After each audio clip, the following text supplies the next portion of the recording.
Ladies and gentlemen, welcome back to Marketing My Client with $1,000. This is the second episode of the series, and today we are going to be talking all about getting traffic to the website, converting the traffic, using positive PR, and getting leads to call in, because that is the end goal with my customers. So if you haven't seen the first part of this, I highly recommend you go back and just go through the playlist and check the first section. But basically what we are doing is we are getting a customer to rank in Google step by step over the shoulder with this series.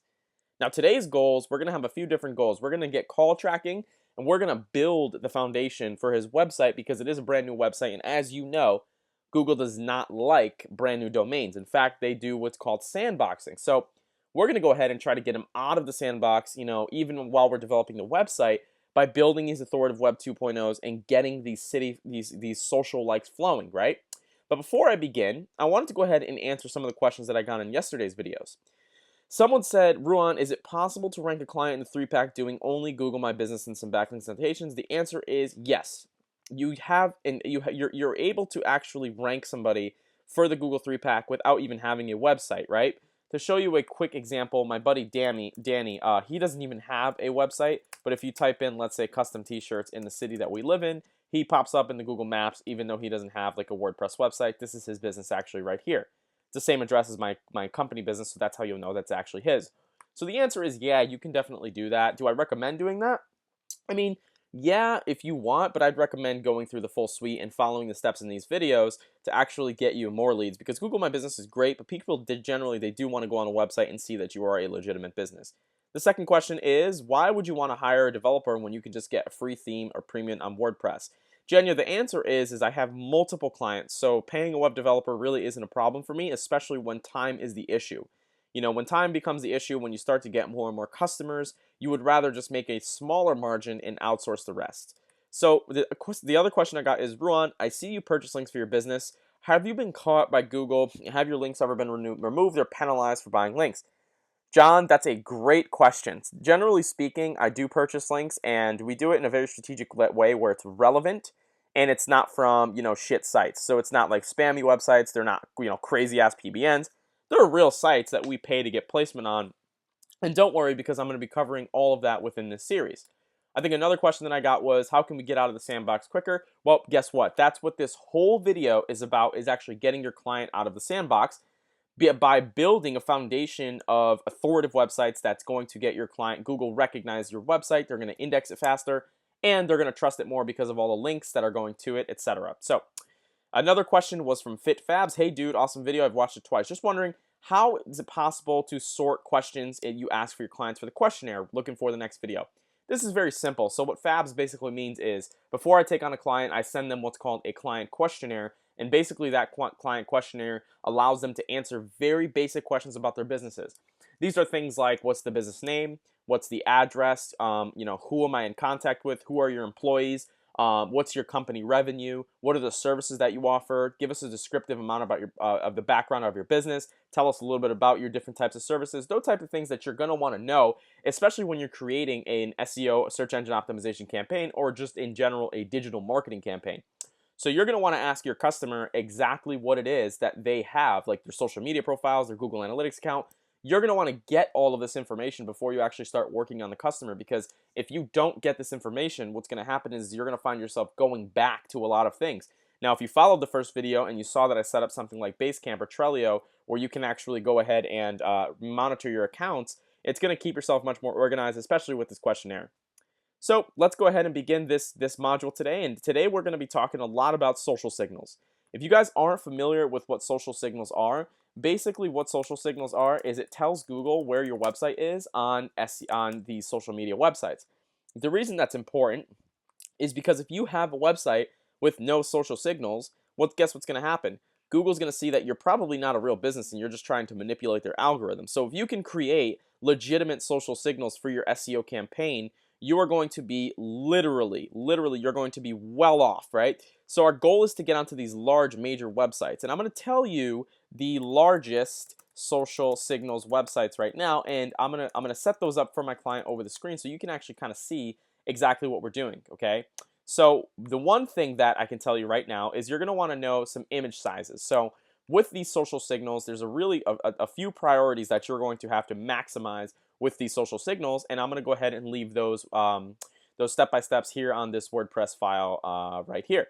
Now, to make this very, very clear, you're going to need, so your social signals, right? Let's just say social signals, okay? You're going to need to set up, okay?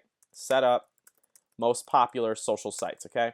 And when you're setting up these sites, I'm going to give you 4 that you should automatically set up: Facebook, YouTube, Twitter, and Google+, okay? Those are the 4 primary accounts. I'm also going to give you 2 bonus ones that will actually help your rankings that you can set up in this video. And you're going to want not just want to set them up, you're going to want to maximize the social profile images, okay? This means actually adding images to your profiles so Google can recognize and see and crawl those sites to make sure that they're actual live websites, okay? So the best way that I like to do this is I like to use Canva. Now, Canva is absolutely fucking amazing simply because when you go ahead and you type in, let's just say Facebook profile image size, okay? Once you find out this image size, what you're going to quickly see is Canva actually allows you. So if the dimensions is 170, 170, Canva is going to allow you to actually use custom dimensions. Let's just say 170, 170. And when we do that, it's going to break out a canvas for us where we can actually design something for the size of a Facebook profile cover image. For example, let's say I wanted to go ahead and add our company logo here and put it here, download it, and then add it as our client's profile picture page. It's going to look really nicely rendered and it's not going to look like crap. So that's why I highly recommend you use Canva to make these social images for you. Now, going back to our sheet here, not only do we want to maximize our social profiles, we also want to post and link back to our client's money site. Link back to our client's money website, meaning their domain. You want to go ahead and post and link back to the client's domain, and you want to maximize the account setup, okay? So unfortunately, one of these things I cannot do because I haven't filmed something with my client yet, but what I have done for my client is I have set up these accounts, and I'm going to show you exactly how I did these. So opening up Safari, the first really important account that you're going to want to set up is called Google Plus, right? Not Google My Business, sorry guys. This is going to require a Gmail account, so make sure you set up a Gmail account for your client. And then what you're going to do is you're just going to create a Google Plus account. Now, the magic with this is Google owns Google+. So when you're posting and you're sharing and you're doing stuff that's active on Google+, that's a direct reflection of how active your company is online outside of your website. So with that being said, you just want to go in here and post about your actual work, right? So we did 2 things. One is we did a post that's normal. We're excited to announce our new masonry company. As you can see here, we linked to our client's website. And then another one we did was we actually created a blog post. Now, this one bonus that I'm telling you right here, because I did say 2 bonuses. One of the bonuses is called Blogger. And Blogger actually allows you to make posts that look like this. So if I open up this post, you'll see that it's going to look, it's going to look pretty professional. It's just a small blog post that I wrote. And in this blog post, I went ahead and, linked back to my client's website, left a small post, linked to my other social media profiles, and I went ahead and did a few tags. The key here is Google seeing that you're linking to other properties online. Although we're not getting backlink juice, aka link juice, etc., we are still creating a social fortress, is what they like to call it, where we are just trying to build up our social networks and our Web 2.0s, if for lack of better words, to go ahead and build this brand.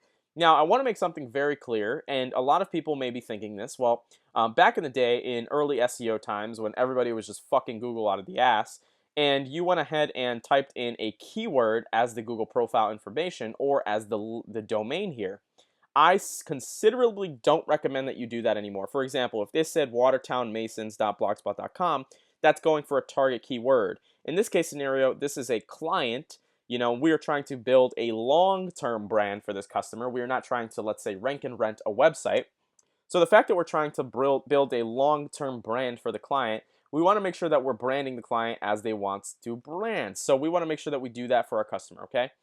Next thing, so here's the blog post. Don't try to make it over-optimized.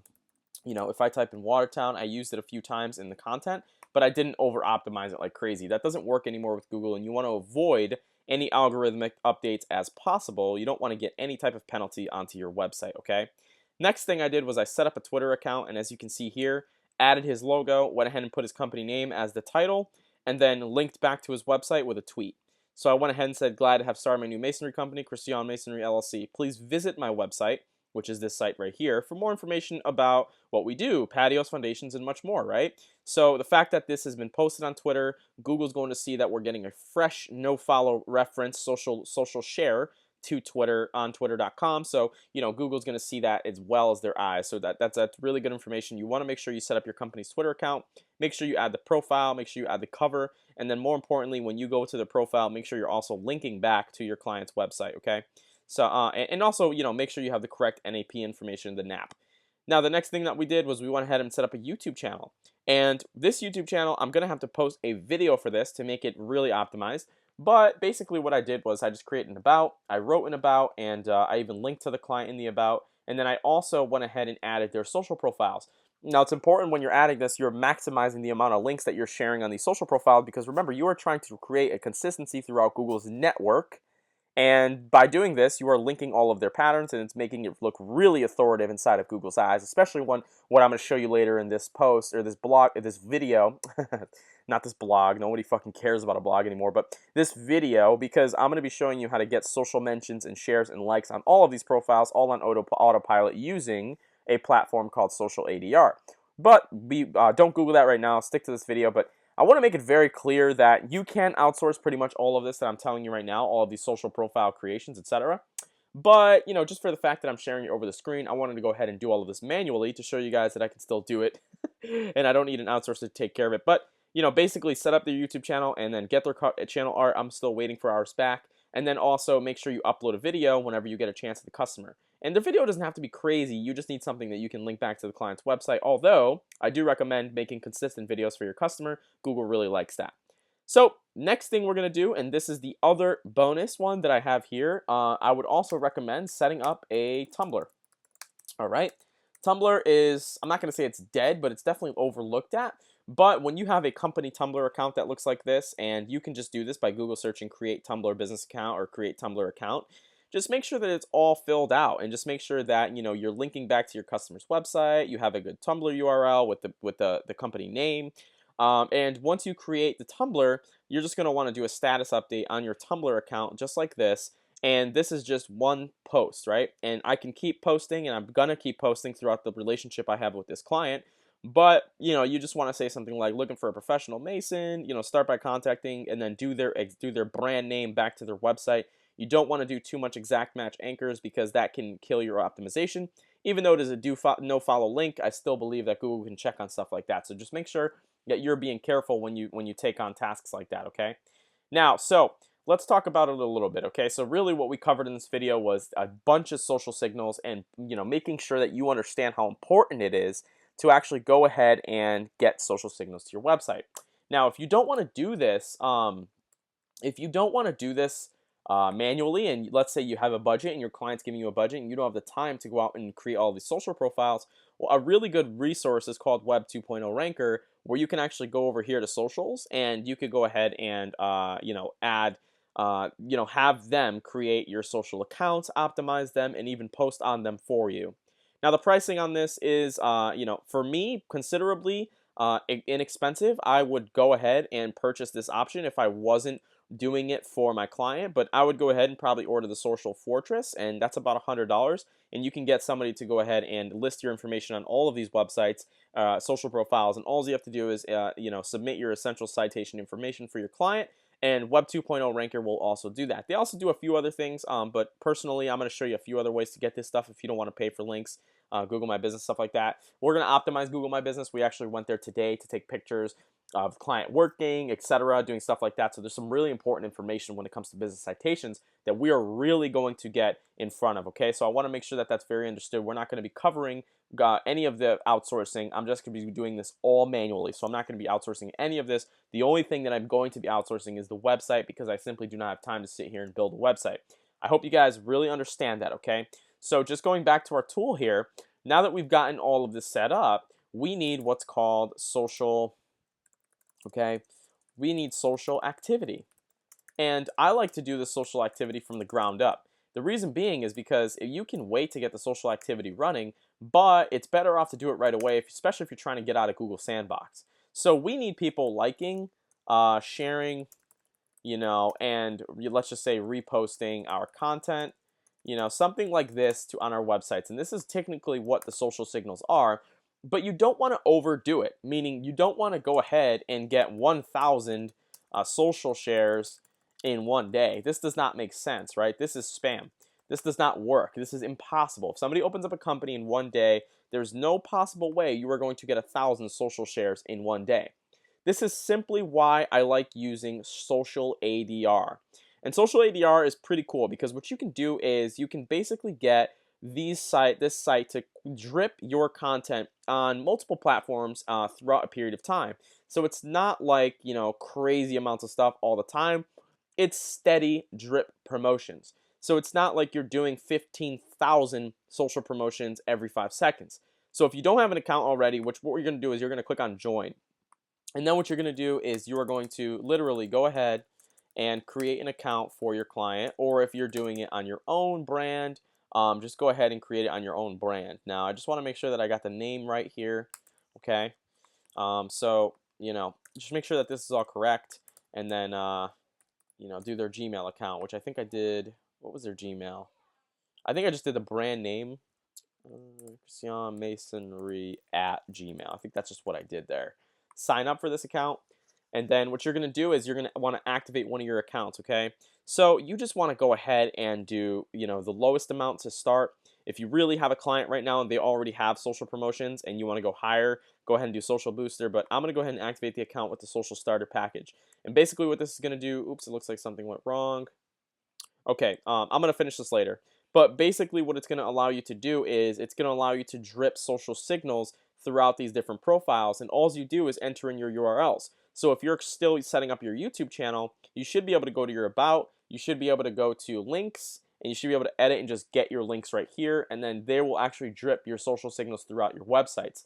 So that is incredibly important when you take on a new customer, or if you want to take on a brand new customer, or if you want to build a rank and rent site, because it's important to note that with this SEO optimization and with this marketing process that I'm showing you guys through, it's not like spam. You don't want to do spam.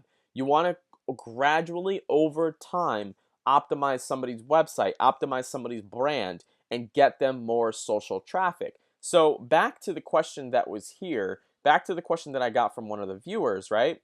How do you get out of the Google Sandbox? Well, that's really going to depend on how good of a job that we do setting up the foundations of this website so we're not looking as if we're spam. Because if you're looking as if you're spam, they're going to keep you in the spam box quicker because you're going to let a Google penalty go off where they're going to say, okay, well, this site's doing something sketchy. They might have known that they did it. We're going to keep them in the sandbox much quicker. And also, page count is a huge factor into Sandbox. So when we go ahead and set up our website, I'm going to break down step by step exactly how we build pages so we can get out of this Google Sandbox. And that includes a lot of on-page optimization and just making sure that our sitemaps are set up correctly, etc. So I really hope you enjoyed this video. In the next video, we're going to be talking about Google My Business, how to set it up, etc. And just go ahead and leave this video a like, please. I need to know that you guys want me to keep on creating this video because it is putting me at a lot of fucking risk showing people who my clients are, but I do not have a problem as long as you guys are seeing value from it. So I thank you everyone for watching this video today, and I'll see you guys next time.